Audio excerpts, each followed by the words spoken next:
बिस्मिल्लाहिर्रहमानिर्रहीम। शुरू अल्लाह के नाम से जो बड़ा मेहरबान और निहायत रहम करने वाला है। अस्सलामुअलैकुम, welcome back to my channel.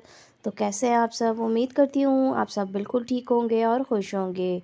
तो आज आप लोग के लिए रमज़ान में बनने वाली सभी की बहुत ही मोस्ट फेवरेट रेसिपी और बहुत ही पसंदीदा होती है सबकी, सिंपल से आलू के पकौड़े बनाएंगे। बहुत ही सादा से लेकिन बहुत ही मज़ेदार से बनेंगे। कैसे बनेंगे और कितने क्रिस्पी और इतने मज़ेदार से कम ऑयल में कैसे तैयार होंगे, आइए देखते हैं। तो यहाँ पे मैंने सबसे पहले आलू ले लिए थे। मैंने दो अदद आलू लिए हैं। तो इस तरह से आलूओं को मैंने छील के पानी में भिगो दिया था। अब आलूओं को पानी में भिगोने के बाद इस तरह मैं बारीक बारीक स्लाइस कट कर रही हूँ इनके। स्लाइसर से भी आप इसको कट कर सकते हैं, इक्वली आपके स्लाइस कट हो जाएंगे इजीली, लेकिन मैं इस तरह से छुरी की मदद से कट कर रही हूँ। इस तरह से भी आराम से कट हो जाते हैं और पानी में ही डालती जा रही हूँ ताकि इनका तमाम स्टार्च जो है पानी में निकल आए। तो ये देखिए, इस तरह से हम तमाम स्लाइस इस तरह कट कर लेंगे आलूओं के।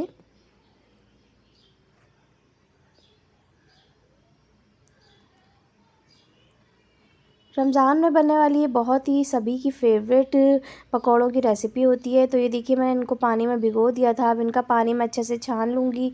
पानी से निकाल के एक कपड़े पे इस तरह से रखती जाऊँगी। हमें इनको बहुत ही अच्छे से ड्राई कर लेना है। इनमें बिल्कुल भी पानी नहीं होना चाहिए। अच्छी तरह से इनको ड्राई कर लें, खुश्क कर लें, जब तक कि यहाँ पर इसका एक बैटर तैयार करते हैं बेसन का। बेसन ले लिया 1 कप, मैंने यहाँ पर बेसन लिया था। उसमें मैंने 3 टेबलस्पून कॉर्नफ्लोर डाला। आप चाहें तो इसमें चावल का आटा भी ऐड कर सकते हैं। 3 टेबलस्पून अजवाइन ऐड कर रही हूँ, तकरीबन 2 चुटकी के बराबर। हाफ़ टी स्पून से भी थोड़ी कम है ये। अजवाइन ऐड कर दी। हाफ़ टी स्पून मैंने सफ़ेद ज़ीरा ले लिया था साबुत वाला, इसमें ऐड कर दिया है। कुटा हुआ साबुत धनिया इसमें ऐड किया है, जिससे इसकी खुशबू बहुत ही अच्छी हो जाएगी। और यहाँ पर मैंने कुटी हुई लाल मिर्चें ली हैं। हाफ़ टेबल स्पून लाल मिर्चें इसमें जाएंगी। हल्दी हाफ़ टी स्पून मैंने ऐड की है अच्छा सा कलर देने के लिए। और हाफ़ टी स्पून ही नमक ऐड कर रही हूँ। आप नमक अपने जायके के हिसाब से ऐड कीजिएगा। हरी मिर्चों का पेस्ट ऐड कर रही हूँ हाफ़ टी स्पून।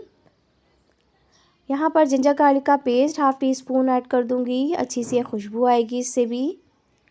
अब यहाँ पर ढेर सारा हरा धनिया कटा हुआ ऐड कर दूँगी।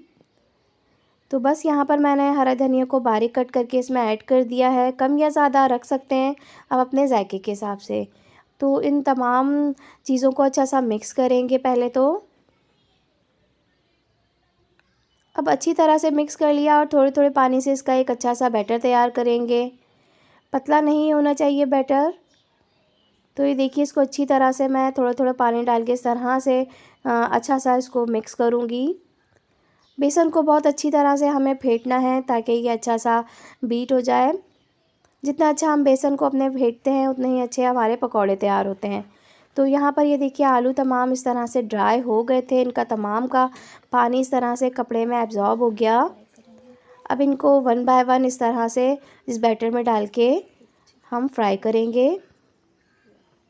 लेकिन उससे पहले मैंने यहाँ पर कढ़ाई रख दी थी, उसमें ऑयल गर्म होने रख दिया था। ऑयल में से मैं तकरीबन 2 टेबलस्पून इस तरह से ऑयल लूँगी। तो ये देखिए, ऑयल मैं इसमें ऐड कर रही हूँ। हमें इसमें गरम गरम थोड़ा सा ऑयल ऐड करना है। बहुत ही एहतियात से ऐड कीजिएगा और इसको अच्छी तरह से मिक्स कर देंगे। क्योंकि मैंने इसमें सोडा नहीं ऐड किया है, ये इसी तरह से बहुत ही फूले फूले से फ्लफ़ी से तैयार होंगे बग़ैर सोडे के। आराम से ये बहुत ही क्रिस्पी से मज़ेदार से आलू के सिंपल से पकौड़े तैयार होते हैं, जो कि सभी को बहुत ही पसंद आ रहे होते हैं इफ्तार में।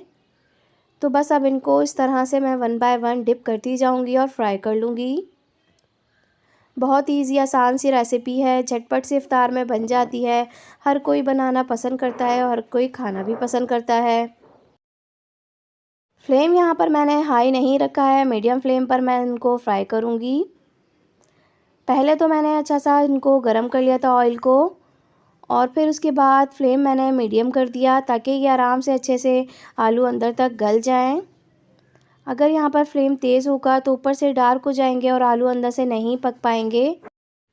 अगर आपको यहाँ पे मेरी वीडियो ज़रा सी भी पसंद आ रही है तो वीडियो को लाइक ज़रूर कर दीजिएगा, और अगर चैनल पर न्यू हैं तो चैनल को सब्सक्राइब कर दीजिए। बेल आइकन ज़रूर प्रेस कीजिएगा, इससे आने वाली हर न्यू वीडियो का नोटिफिकेशन आपको मिल जाया करेगा। बहुत ही आसान सी सादा सी रेसिपी है, लेकिन इंतहाई मज़े के बनते हैं ये क्रिस्पी से सादा से पकौड़े। मुझे तो ये बहुत ही ज़्यादा पसंद आ रहे होते हैं, क्योंकि इनमें कम मसाले होते हैं, लेकिन ये बहुत ही ज़्यादा मज़े के लग रहे होते हैं इफ्तार में।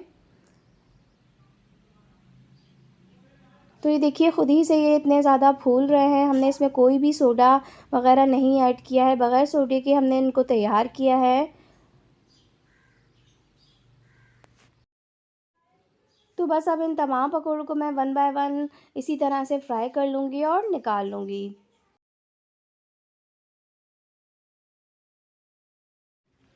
आप इन पकौड़ों को सादा चटनी, पुदीने, रायते की चटनी के साथ भी सर्व कर सकते हैं, और इमली की खट्टी-मीठी चटनी के साथ भी सर्व कर सकते हैं। हर तरह से ही ये बहुत ही मज़े के लगते हैं। मैंने आपको अपने चैनल पर इमली की खट्टी-मीठी चटनी भी बनाना सिखाई है। आप वो भी बना सकते हैं इसके साथ। अगर आपने वीडियो नहीं देखी है तो वीडियो भी देख सकते हैं, और इस तरह से आप बना के रेडी करके पहले से रमज़ान में रख सकते हैं। मुझे उम्मीद है कि आपको बहुत ही पसंद आने वाली है रेसिपी, तो ज़रूर बनाइएगा। मैं यहाँ पर दही के रायते के साथ पुदीने की चटनी इसको मिक्स करके तैयार करके रेडी करती हूँ, क्योंकि मुझे उस तरह से खाना पसंद है, और ये बहुत ही मज़े की लगती है दही और पुदीने की चटनी के साथ। तो वन बाय वन मैंने इन तमाम पकौड़ों को इस तरह से तल लिया था, और यहाँ पर मैंने छोटे साइज़ के पकौड़े भी तैयार किए थे, क्योंकि जो छोटे साइज़ के आलू थे उनको मैंने अलग से इस तरह से फ्राई किया था, क्योंकि छोटे बच्चों को बहुत ही ज़्यादा छोटे-छोटे पकौड़े इस तरह से पसंद आ रहे होते हैं। तो ये देखिए बहुत ही ज़्यादा अट्रैक्ट करते हैं बच्चों को। तो यहाँ पर मैंने 2 अदद आलूओं से इतने ढेर सारे पकौड़े तैयार कर लिए थे। ये देखिए प्लेटर भर के इस तरह से पकौड़े तैयार हो गए थे। इफ्तार में ज़रूर बनाइएगा और सबको ज़रूर खिलाइएगा।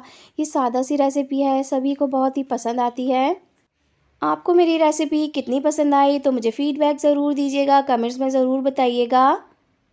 तो चलती हूँ, फिर हाज़िर होंगी और अच्छी सी आसान सी रेसिपी के साथ। जब तक के लिए दुआओं में याद रखिएगा। Thanks for watching. अल्लाह हाफ़िज़।